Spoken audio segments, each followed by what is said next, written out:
Hi, and welcome to another video by Get It Done Home Repairs. Today we're going to be replacing this toilet with a new one. First thing we're going to do is we're going to come over and we're going to turn the water supply line off. Make sure it closes all the way so you don't have any water leaking. Next thing we're going to do is we're going to go down underneath here and we're going to remove these two screws that hold the toilet to the floor. We're going to loosen up our supply line right here. We're going to make sure we have a bucket below it to catch the water. And then we're going to drain the toilet out before we get started. Now we're going to grab our utility knife and we're going to cut around on the silicone that's below the toilet where the tile and the toilet come together. We're going to cut with the utility knife along there until we can get the silicone out of the way. Now in this particular case it feels like there's cement underneath there, so it could be grout underneath there as well. But we're going to cut the caulking all the way around first, and then we're going to try to remove the toilet and we'll see how it goes. Okay, the next thing we're going to do is we're going to put that bucket down underneath the shut-off valve, and we're going to remove the supply line from the toilet so we can make sure we drain everything out. We did flush the toilet already, so we let all the water out of the tank itself, and now we're going to drain it into this bucket, and once it finishes draining out, then we can start to remove the rest of it. But make sure it drains out thoroughly, and at this point you want to make sure the toilet tank is empty as well. Okay, now we take our pair of adjustable pliers and we loosen up the supply line where it connects onto the toilet itself. And we're going to take that line totally out to avoid it getting hooked on anything when we try to lift it up and out. Make sure you have your bucket down the bottom to catch any residual water that's in the tank. And after all the water drains out of the bucket, we're going to remove the tank from the top of the toilet just because it's going to make it easier to carry it around and get it out of the house without making too much of a mess. So in this case, we're going to use an adjustable pair of pliers to just remove those two screws. There's one on this side and there's one around on the other side. And once we remove these, then we can lift the tank up and off and we can get rid of it. Once the bolts are out, we put our bucket here. We're going to lift the tank up, put it in top of the bucket just so we don't make a mess in the area where we're going to be working. We'll let it drain out and we'll dispose of it. Next thing we're going to do is we're going to remove the bolts that hold the toilet to the floor itself. We're going to take them out. We're going to take off that washer that's with it as well, and then we'll remove the toilet from the floor. Remember, you have two of them, one on the left side, one on the right side, so make sure you get them both out and to get those washers out of there before we go any further. Okay, next thing we're going to do is we're going to remove all of that silicone that's around the base of the toilet so that when we lift it off, it'll come off fairly easy. Now in this case here, for some reason, they actually have cement or grout below it, but we'll just pry it out and then we'll lift the toilet off. Once we have the toilet out of there, we're going to clean off all of the caulking that's underneath there. But in this particular case, for some reason, I don't know why, they actually glued the toilet to the tile floor. I have no idea why, but somebody did. All right, so we're going to scrape it all off until it's nice and clean, and then we have a good surface for the new toilet to go onto. Scrape the wax ring off, and we're going to get rid of all of that material. We'll try not to let any fall down in the toilet itself, and we'll get rid of it. Next thing we're going to do is, you see these bolts that stick through there? We're going to take these bolts and we're going to rotate them and slide them around in the slot and lift them out, being careful not to drop them so they won't lose them down the toilet. We are going to replace them with new, so it doesn't really matter. So we'll just get that out of there, continue cleaning it, and once it's clean, we'll put it back together. All right, we're going to use our new bolts now. We're going to slide them in that slot where we previously cleaned it out, put it in the 3 o'clock position, slide a little locking tab over the top that holds the bolt in position, and then we're going to do the exact same thing on the one at the 9 o'clock position too. After we get those two in place, we're going to slide the wax ring in place, and then we're ready to take the toilet, put the toilet on top, and then rock it back and forth until it seats properly. All right, our wax ring is in place, the toilet comes in. We have a helper line it up exactly over the bolts so we don't damage the new wax ring that we just put on there. We're going to make sure it lines up on both left and right side. Push it down, and once you're sure, then you push it down all the way. And we're going to rock it back and forth until it's flush with the floor. That crushes the wax O-ring down so that it's actually a nice tight fit and we're not going to have any leakage whatsoever. All right, so once we're sure it's nice and tight, we're going to come in and we're going to put our washer and nut back on. Then we put our plastic washer on, and the plastic washer is very important because the decorative cap actually connects onto it, and it holds the decorative cover over the top of the bolt, so you're not seeing the bolt and the nut showing through. All right, so on goes the plastic washer. We then put our metal washer over the top. We screw the nut on by hand as tight as we can, all the way down until it touches. Then we go to the opposite side at the 3 o'clock position, and we do the exact same thing over there. And then we snug it down till it's snug. We're not going to make it real tight because we don't want to crack the toilet and break it. So just turn it until it's snug and you're ready for the next step.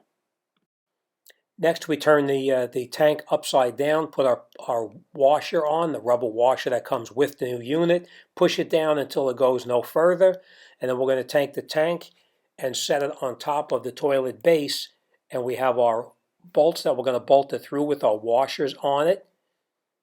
Lift the tank on top of the toilet, and we're going to put the bolts right straight through.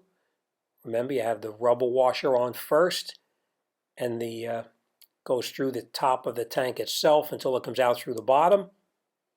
And then we'll position the tank up on top of the base and line up the 2 screws that we just put through there.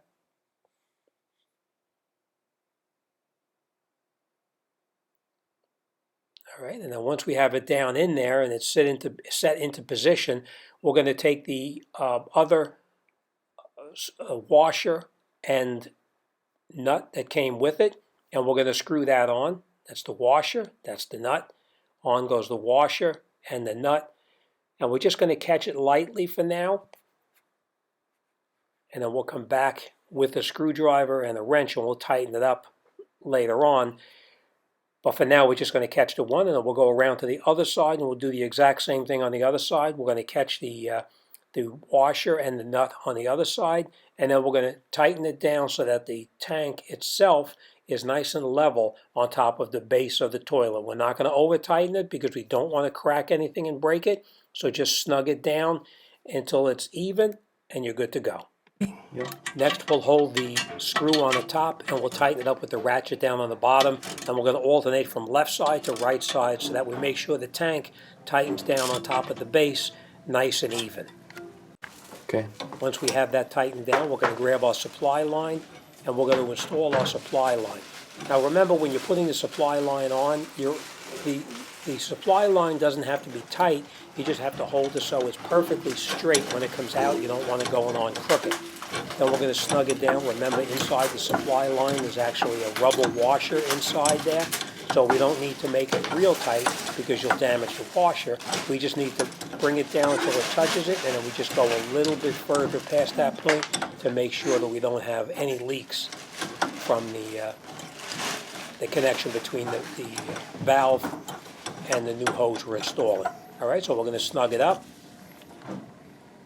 All right, once it's snug, then we'll come in here and we'll tighten it up on the bottom of the tank itself, and that you can tighten up as tight as you can by hand. Make sure your supply line goes in nice and straight. Yep. And once you have it all screwed on nice and tight, we're going to come in here, we're going to turn our valve on very, very slowly, just in case you have any leaks in there. If there's a leak, at that point you want to close the valve and just snug it down a little bit tighter. But as you can see here, we don't have any leaks. We're just going to open it up all the way now, and we're going to let the tank itself fill up all the way. All right, so it's filling up nice. We're going to make sure we look underneath after it fills up all the way to make sure that we don't have any leaks underneath any of the joints at all.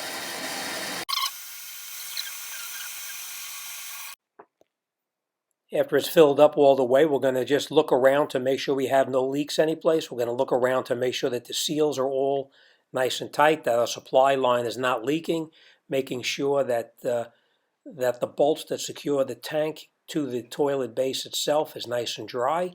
And if everything looks good, then we should be in good shape. We're going to test it now just to make sure that it goes down properly and that it shuts off at the proper height when it fills up.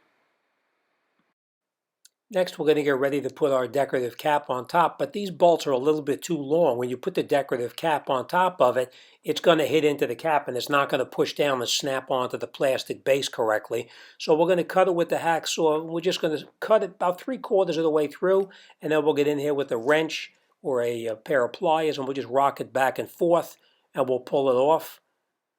And then we'll do the exact same thing on the opposite side too. Just make sure when you're cutting it that you don't touch the toilet with the hacksaw and damage it. All right, then on goes our plastic cap, the decorative cover, and that's it. Perfect. You can't see the bolt. It looks really good. Next thing we're going to do is we're going to grab our silicone, and we're going to silicone where the tile meets the toilet. Right in that small area right there, we're going to put a bead of silicone around the entire base unit, just so that it's actually sealed up all the way. We are going to leave a very small area open in the back, just in case we have any kind of leakage. We'll know right away, and it won't be leaking down through into another part of the house or in the basement or whatever. So we leave the back part open, just a very, very slight opening in the back against the wall, sort of about maybe an inch to 2 inches back there, just in case you have a leak. And we're going to put the silicone around the whole thing. And once we finish that, this job should be just about done. So let's put the silicone around and then continue it.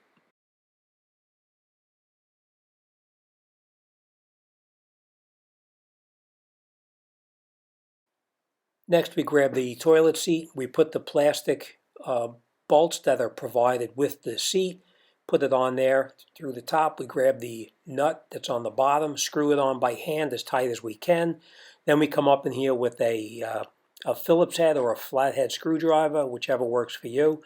We hold the bottom nut against the toilet on the bottom, and then we just rotate the top screw until it tightens up all the way. And then once we do that, we'll do the exact same thing on the other side, and we'll screw that down all the way as well.